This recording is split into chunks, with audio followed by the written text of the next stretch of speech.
ফিরবে না। সকালে তো হেসে হেসে বের হলো, কি দোষ ছিল ওর? এমনই আর্তনাদ এক মায়ের, এমনই আর্তনাদ এক বোনের, যিনি আজ সন্তান হারিয়েছেন, একজন ভাই হারিয়েছেন, মতলব ঢাকা রোডে চলাচলকারী একটি গণপরিবহনের নিষ্ঠুরতার কারণে।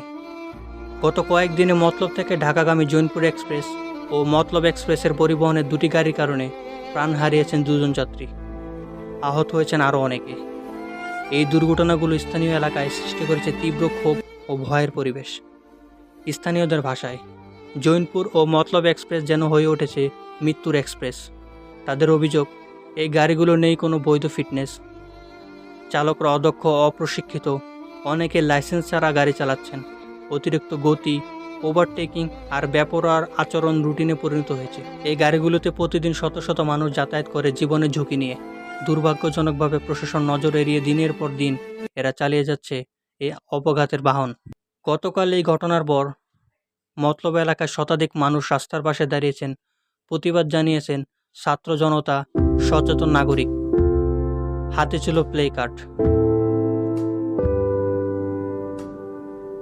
বক্তারা বলেন, এই 4-5 দিনের মধ্যে আমরা 5 জনকে হারিয়েছি আমাদের তাজা রক্তে।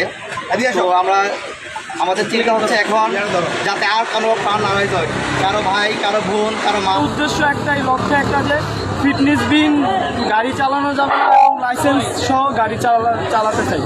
আমি আরেকটি স্থানীয় সূত্রে জানা গেছে, এই বাসগুলোর মধ্যে অনেকগুলো ফিটনেস নবায়ন ছাড়া বছরের পর বছর চলছে। যন্ত্রাংশ ত্রুটিপূর্ণ, ব্রেক ঠিকমতো কাজ করে না, টায়ার ফাটা, চালকরা সড়ক নিরাপত্তা বিষয়ে কোনো প্রশিক্ষণ পায়নি। প্রশাসনের নিরাপত্তা নিয়েও প্রশ্ন উঠেছে। বেশিরভাগ ক্ষেত্রে দুর্ঘটনার পর প্রশাসনের দায় সারা অতদন্ত ও কোনো স্থানীয় নিষেধাজ্ঞা ছাড়া আবারও চলতে দেওয়া হয় এসব বাস, ফলে ঘুরে ফিরে দুর্নীতি। প্রিয় দর্শক, এয়ার ফানুসের পক্ষ থেকে আবেদন, এই ভিডিওতে আমরা তুলে ধরেছি মতলব ঢাকা রোডের একটি নির্মম বাস্তবতা। আপনারা যারা প্রতিদিন এই রুটে চলাফেরা করেন, তাদের জীবনের নিরাপত্তা নিশ্চিত করা প্রশাসনের দায়িত্ব। তবে জনগণ সচেতন না হলে এই মৃত্যু মিছিল থামবে না। আমরা দাবি জানাচ্ছি, জৈনপুর ও মতলব এক্সপ্রেসের সব গাড়ির লাইসেন্স ও ফিটনেস তদন্ত করা হোক, চালকদের দক্ষতা যাচাই করা হোক। ভিডিওটি শেয়ার করুন, লাইক করুন, কমেন্ট করুন এবং সাবস্ক্রাইব করে আমাদের পাশে থাকুন। এয়ার ফানুস, খবর থাকুক আপনার হাতে সংক্ষেপে।